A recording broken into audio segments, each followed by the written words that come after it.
You know, the thing is if you listen to the words that come out of the State House and your words that come out of a lot of places like that, it's still, that's still the dominant philosophy that they're talking about. I mean, if you listen to the Rhode Island But legislature. the people that study it, I think, have Yeah. maybe are seeing a little different. Right, well, I'm glad because, you know, one of the things is politicians don't have to be fact-based. And people who are actually doing the work have to be sort of fact-based because, you know, you're working in the real world. I mean, the same thing that, you know, how many of you think that business climate indexes are a useful tool? Do you pay attention to them at all?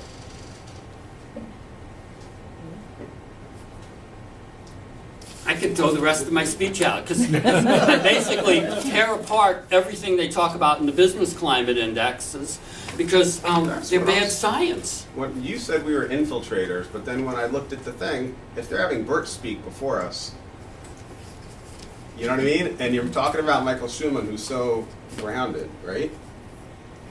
I think this space is moving. So how about this? What would you say are the 2 or 3 top misnomers in the old-fashioned economic development thing? One is, to you, lower taxes are going to save the world.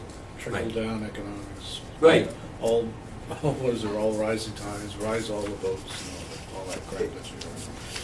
I think that used to be true when we were a middle-class-based country. And my mom had the income disparity chart on our playroom in the 60s. She was already pissed. It was 7 to 1. And it was a brownstone, so that chart would be off, you know, out of the roof at this point. So a lot of the things that we think about from economic development, to me, we came by them, honestly. They used to work, and it's just a very slow system to change. So what are the tools that you feel, in your way of thinking, should be more considered by the professionals that are actually wrestling with this thing, trying to help some people? Pay much more attention to ecological healing. I mean, we do a much better job of that. And this is, again, one of those myths that the business climate folks that, you know, that regulation hurts the economy. You know, you guys probably have seen those statistics too. But the fact is that ecological healing is critical. You know, climate, you know, probably takes precedence over almost everything for the next 50 years. Because if we don't do what we really need to do on climate, which is essentially eliminate all fossil fuel use, we are going to be in big trouble.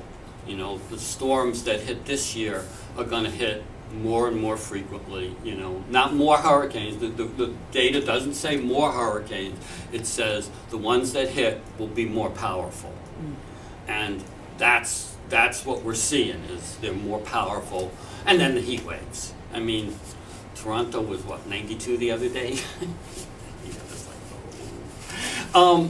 Forests, you know, I spent a lot of time in my life in forests, and a lot of my research was about animals that live in forests and people who live in forests. And we have to do a much better job to restore the global forest. And that's going to be a really hard one, partly because we haven't yet figured out how to build cities without stealing more forests. And, you know, the stealing of those forests, what happens also is it's usually a tantamount to genocide for the people who live in the forests. You know, in places like the United States, no.